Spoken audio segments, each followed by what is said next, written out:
Closed captioning of this program is made possible by the Fireman's Fund Foundation.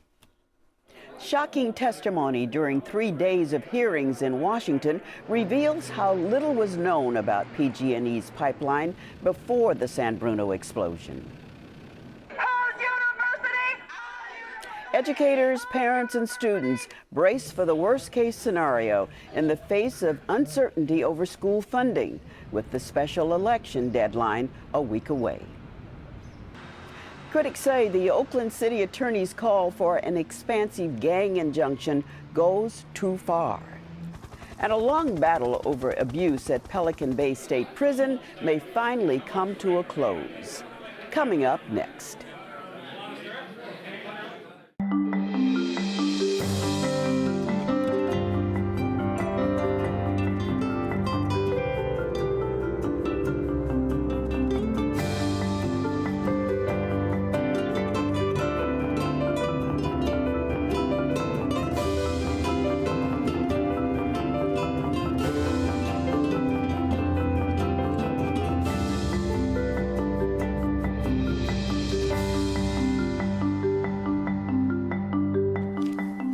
Good evening, I'm Belva Davis, and welcome to This Week in Northern California.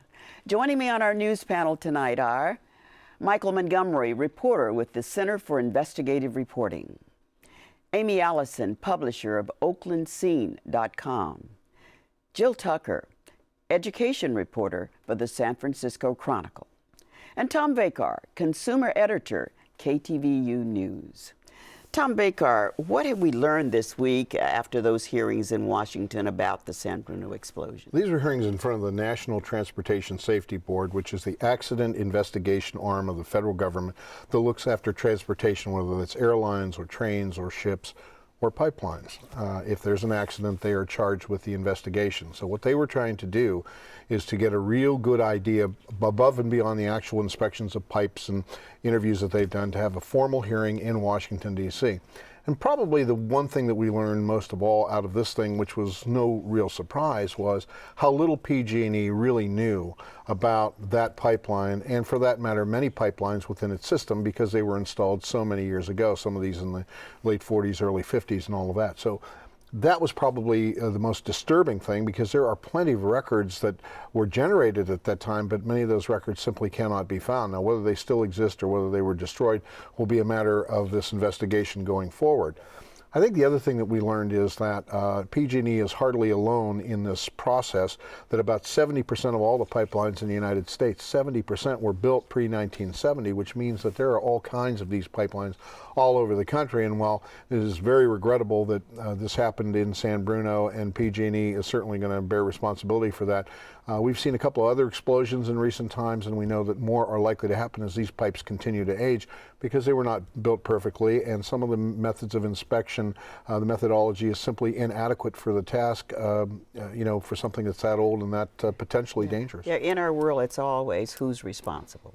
Yeah, absolutely. And what the National Transportation Safety Board will do is they're going to come out in September with a report that's going to say, this is what we determined, that thus and so happened, and very likely it's going to be that these were defective welds done at the time these pipes were built. And on top of that, PG&E is going to allege, and has alleged, that there was a sewer put underneath that pipe some years ago, a few years ago, and that instead of digging it out, what this company did, which is a very common thing, is called pipe bursting. They take this new pipe and they literally put a big ram in front of it, and they pull it through the space where the old pipe was, and that compresses the dirt around, and they say that might have further weakened the welds. Whatever the decision and the final report of the NTSB is going to be, the fact remains that 38 homes were destroyed, 8 people were killed, and faith in the natural gas system has been solidly shaken pretty much around the country. Well, Tom, let me ask you about that, because the California Public Utilities Commission has been roundly criticized for not being a strong enough regulatory body with teeth to hold PG&E accountable in the past. Is this going to change? Oh, yeah. I think for two reasons. Number one, the teeth are there. It's a question as to whether or not the commissioners and the staff decide to use them.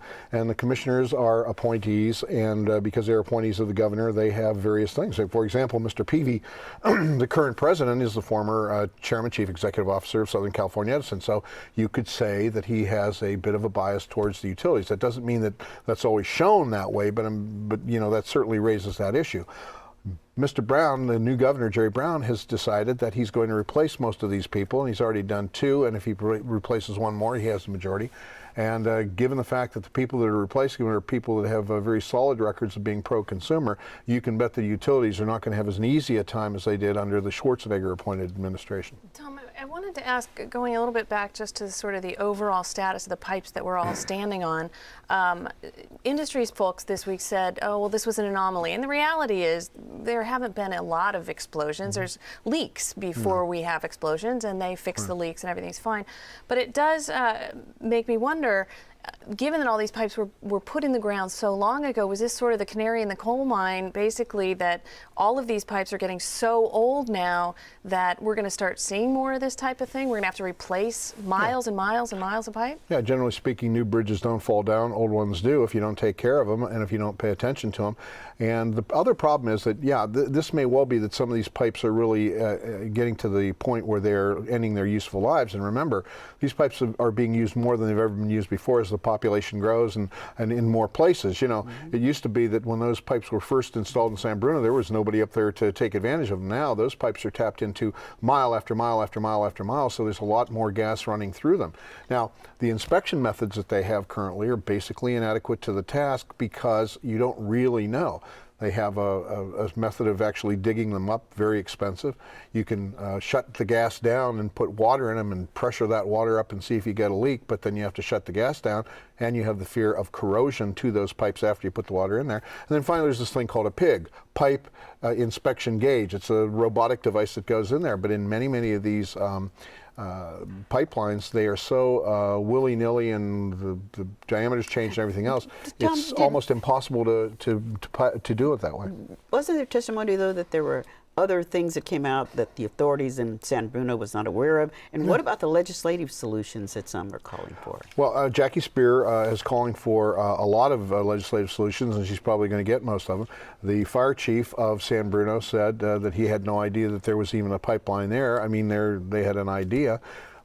Part of this is post 9/11. After 9/11, there was a concern on the part of Homeland Security that, you know, if people knew where these pipes were, they could start a lot of trouble in a hurry. So a lot of that information was sequestered, or it wasn't very exact and very accurate. But I can tell you that that's a big mistake when you're dealing with offices of emergency services and fire departments. They need to have that information. And if you can't trust those people, then, you know, the terrorists really have one. It seems like one of the first things they're going to do, though, is that emergency shutoff, because that was a huge problem here, right? That's top of the list. They're going to put 12 valves in, but if they wanted to do that throughout the system, you're talking hundreds of millions of dollars. If you're talking around the United States, you're talking billions, and you may be looking close to $1 trillion. So it's a very difficult proposition. It can be done. The question is, are the shareholders of the utilities going to pay for it, or are the ratepayers? And if the ratepayers have to pay for it, that's a big number. Pay is the word that leads us to our next topic, because that leads us to schools and lack of funds and a budget that we don't have any idea where it's going in terms of how much of a deficit Californians may be facing. Jill Tugger, tell us about what those conditions are for educators and others. It always comes down to money, doesn't it? It's always about money. Schools this week and next week are just taking wild guesses, basically, about the budget, the state budget, and that means that they're taking worst case scenario, and they are issuing pink slips, layoff notices to thousands and thousands of teachers by the March 15th deadline.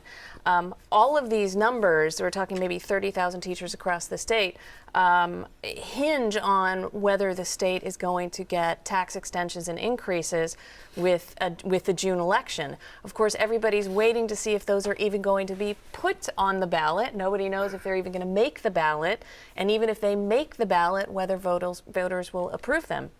And so that means schools are completely in the dark about how much money they're going to get.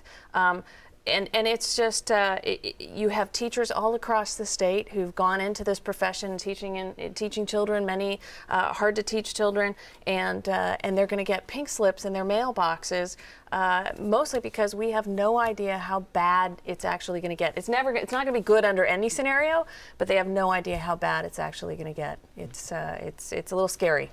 Well, we used to call this an exercise because I guess by whatever rules, the school districts have to do this every single year. But generally, those pink slips are withdrawn and most people are kept. Yes. The schools never know how much money they're going to get because the legislature doesn't get around to passing a budget until maybe July, probably not, August. Maybe this year it'll be a little better, September, October, I think it was last year. So schools start the school year without knowing how much money they will have for the teachers. So they do have to guess by March 15th. They tend to be fairly conservative. But Oakland, for example, despite the recession, despite everything, hasn't issued any pink slips. They've been juggling things and figuring things out and doing everything they could. This year is different. They are issuing last I heard, the school board has to vote on it next week, but they're talking 400 pink slips in Oakland. They went from 0 to 400 in 1 year. They've ran out of options. And so this year the uncertainty is even worse because they have an estimate and then they may revise, but usually it's pretty close. This year for the K through 12 schools, it's a $2 billion difference between the election, getting those tax increases and extensions and not. See, let me ask you, because the governor, when he was running for the office, said, look, we're going to have to make tough decisions, but he made a verbal commitment to education. Now we're seeing a significant threat to the vitality. We talk about Oakland, the vitality of public education, K through 12, and at the UC and CSU system. So what are the political dynamics there? Well, he did say that he was going to protect the schools, do what he could. And in his budget, which was his best case scenario, we passed the extensions, he kept education funding flat for the K-12. Now, higher ed took a big hit, and we saw this week a ton of protests across the state, and people chained together in Berkeley last night. So they're going to take a hit no matter what. But even with that flat funding, schools have increased health costs. They have, increased utility bills. You might have to pay for the shutoff valves. So everybody's, it's going to be bad. They're going to have to make cuts no matter what. But it is, he's doing his best. But even with the tax increases and extensions, it's not going to be enough. Has anybody done the math on, you lay off all these teachers? Now you have the unemployment insurance fund, which is basically broken, borrowing money from the federal government. I mean, you take those people off of the classroom, you put them into the street, they're going to be at the EDD, and that's going to cost many billions of dollars. Have they thought this through, what the consequences this is going to be to the state budget by, in effect, letting all these teachers and school personnel go? Well, I'm not sure who they is, actually. They would be the legislature. Yeah, the legislature. I think that the reality is there's no money. So it's a trickle down where they just, the school districts don't have an option. They're not getting the money. The legislature doesn't have the revenue, so they don't have the money. I think it is a really tough thing. But I do believe even in worst case scenario, they will be able to rescind a lot of these pink slips. These teachers won't be unemployed, but there's a lot of uncertainty there. And the problem that you get with that is that we're going to have a shortage of teachers down the road after all of the teachers that are there now retire, and no one's going to want to be a teacher because it's a tough job. And why would you want to do it if you're going to get laid off? We got to get Mike. Well, no. I mean, are the feds going to come to the rescue at all? Is the stimulus money run out? I mean, I know that in the past years had helped some districts possibly keep teachers around. I mean, is the stimulus money gone? Yeah, the stimulus money definitely reduced the number of pink slips that we saw last year, and to a certain degree the year before. For a lot of districts, that money has run out. I haven't heard any mumbling from the federal government that they're inclined to write, billion-dollar checks again for states. So I don't know that there's going to be a white horse coming from Washington, D.C. again, and I think districts, that's what we're seeing with these pink slips. Finally, is March 10th a magical date? I mean, the governor either gets a vote by then and he can't go forward, or can he just sort of slide that along a little bit? That is my understanding. It's either March 10th or no go. No go. Yeah, for the ballot initiatives, yep. Well, Oakland is facing lots of problems now, the school and layoff notices to teachers, but the city's attorney has come up with a plan to try to curb gang actions in Oakland. Amy, tell us a little about that. Started last year. City Attorney John Russo successfully won a gang injunction in North Oakland. Now, the difference between the gang injunctions in Oakland and those in Los Angeles and other cities is that instead of naming a gang norteños, it names individuals. And because it was a defined area of Oakland and specific individuals, they were able to successfully win that in court. But John Russo said, and he made that promise last year, and he made good on that. I don't just want a gang injunction to quell violence in North Oakland, I want it in East Oakland too. And in fact, this week, a judge is hearing arguments and is considering approving a gang injunction that scale is, much larger, a huge 400-block radius, 40 individuals. And this week we've heard testimony not only from the police officers who work in these gang task forces on the Oakland Police Department, but we've heard from the sister of one of the named plaintiffs, Javier Quinteros, who still says, I am not in a gang. So those who are supportive of a gang injunction approach, which, by the way, limits behavior. You can't own a gun, you can't meet, you can't be out after 10, those kind of activities in this defined area. Those say, look, we've got to be concerned about community safety. And over time, it shows a moderate, when in cities that have gang injunctions in place, a moderate decrease in violent crime. On the other hand, those who are opposed to gang injunctions, and we've seen protests all week in Oakland with people saying this is that there are dangers of Oakland Police Department, who's already, through the Riders case, demonstrated that small, heavily resourced task forces aren't able to manage their own. There's this danger of police brutality and racial profiling and violating civil rights. So what we're seeing this week are a very well-organized community and the judge having to make that final say. Well, I have to wonder, because there's been a lot of talk about the resources in Oakland. Again, it goes to money, right? They've laid off all these police officers, and it seems to me if you have this 2 square mile area where you are targeting, 40 people is not, that's a lot of people. Are they going to have? Do they have the resources to even implement this in a way that it could be successful? That's the question, isn't it? City of Oakland's facing an astronomical budget. So we haven't seen this in the city's history. And the fact of the matter is, people are asking that question: Is a gang injunction the best use of resources at this time? Many people who are opposed just say, look, it doesn't work. Community policing suffered when the police officers were cut. Most people agree, look, you've got to reinstate the number of police officers. Why take that many resources and concentrate it on an effort that's not guaranteed to really make the area safer? I mean, look in San Francisco as another case. There's been a spate of terrible murders in the Mission area. We're sitting right in the studio in this area. And the question that's coming up by Supervisor Campos and others when they meet with community this week is, do gang injunctions in San Francisco, it's been in place for 3 years, in this area, is it really working?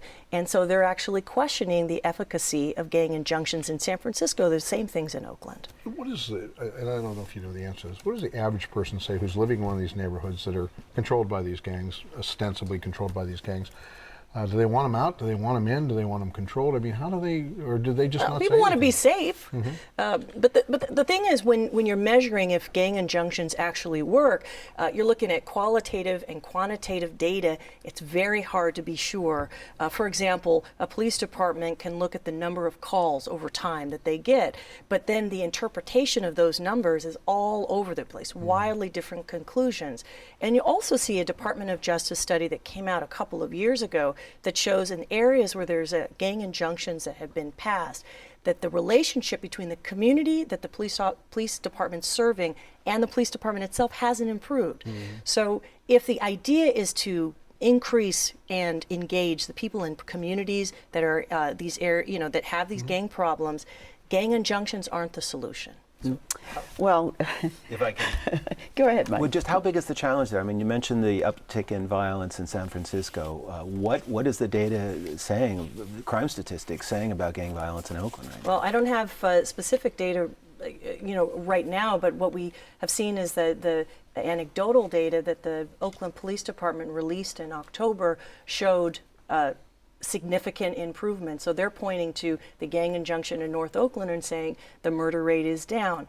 However, there's not hard numbers, so it's hard to know how significantly effective it is. There's a thread between these stories: education cuts, lack of funds here, gangs in Oakland and in San Francisco, and your story, Mike Montgomery, and that is about Pelican Bay, where a long case about abuse at Pelican Bay prison is coming to a close. Right, and it's essentially good news for the prison system, rare good news, and that is that this long-running lawsuit having to do with the use of force, abuse by prison staff, and the way the department disciplines its own staff is coming to a close. There was a hearing this week to consider an order to terminate the litigation. And there really was agreement by all parties that the department has made substantial changes in these areas, to the degree that all parties agreed that the judge, in this case Judge Thelton Henderson, should sign the order. He hasn't done so yet. But it is a week when the department, which is embattled in so many ways, can say, whew, we're getting past this one. Mm-hmm. So it will be a significant development if and when the judge signs the order. Mm-hmm. Talk a little bit about Pelican Bay. Well, Pelican Bay was one of the first supermax prisons opened in this country. It opened in 1989. And the idea was it was a place to incapacitate violent inmates that had, quote, failed in other institutions, sometimes called the worst of the worst. But when Pelican Bay opened, it was just enmeshed in violence, not just by inmates, but by staff. And we had horrible stories of inmates being thrown into boiling water, severely burned, shot for very little reason other than perhaps refusing to hand in their food trays. There was a culture of abuse by the staff. There was a culture of violence by the inmates, and it's worth noting that the aim of the institution was to incapacitate these prison gangs. It didn't do that. In fact, many of the inmates who were there at the time who I've spoken with, they used that environment of violence to continue doing what they were doing both in the prison and out of the prison. Mm-hmm. Judge Henderson had a test of a sort. Well, it was interesting watching Judge Henderson this week in this hearing. He's obviously a legendary justice, and he has a personal connection to this case that goes back to the early 90s when he took a tour of the facility with several law clerks. And it's something that was captured in a film called The Soul of Justice. We heard a shot go off. We heard someone yell down. We went down, face on the gravel, lying flat on the ground, down. Several hundred prisoners were spread-eagled on the grass. The guns were aimed at them, and we were told that a riot had started. As soon as we left, after we all sort of pulled ourselves together, Judge Henderson said, "Who of you thought that was all staged for us?" Hadn't crossed my mind. And he knew instantly that this was a show. So it's so clear that there was a problem. But my question is, in cases where there's correctional institutions throughout the state, are court orders the only way not only to bring them into line, but to keep them accountable? Well, you know, it was interesting. I spoke to Pelican Bay staff who came into the facility after Judge Henderson's decision, and they said that these kinds of changes would have been impossible without the court order. It wasn't just the order, but having a special master, a federal employee overseeing the implementation of the order meant that if the staff needed extra resources to do whatever they needed to do, ultimately, if the state wouldn't give it to them, the judge would order it. So it got them the resources. There were people who wanted to change the system there, and they were able to do it. But again, it was because of the court order. Of course, there's a danger that the Department of Corrections is in this relationship where it can't change unless the court stepped in. And it's trying to get out of that, and there is with some of the leadership that's taken over in the last few years. But as we know, with prison overcrowding, with health, it's still the courts that seem to be taking the lead on that. But is Pelican Bay a better prison? Is it, demonstrably better, or is it something else? Is it just that people have figured out new ways to do bad things in a different environment? Well, it's an interesting question. Pelican Bay as a facility hasn't changed. an example, a lot of these abuses were focused in the so-called security housing unit. These are these lockdown units that don't have windows. They're very sterile. They're very eerie. Those haven't changed. They haven't added windows, but they have changed the training of staff. They've changed the way staff deals with violent or problematic inmates. In the past, in the early years, they would meet violence with violence. Now they have other strategies to deal with that. So I've been to Pelican Bay many times, and it is, in my impression, a much, much, much better run prison. Some people say it's become one of the best managed prisons in the state. Well, which I find really interesting because arguably there's still lots of problems in our prison system with healthcare, as you said, and now we have sort of this model based on the court order. But it brings to mind court order desegregation, for example, where we had, decades of oversight of judges to desegregate the schools, and now they're as desegregated as ever. Is there a concern about backsliding? Yes, and that was raised this week by Judge Henderson himself. He said he had a lingering concern that if the court signed off and was no longer involved, who's to say that the prison system wouldn't backslide? And there is concern, and he raised this and others did, that the Office of the Inspector General, in a tight budget situation, will they continue to have the power to independently monitor the prison system? Well, my thanks to all of you for joining us tonight, all interesting stories. And that is all the time that we have. You can visit kqed.org/thisweek anytime for complete episodes and segments, to subscribe to our newsletter and our podcast, and to share your thoughts about the program. I'm Belva Davis. Good night.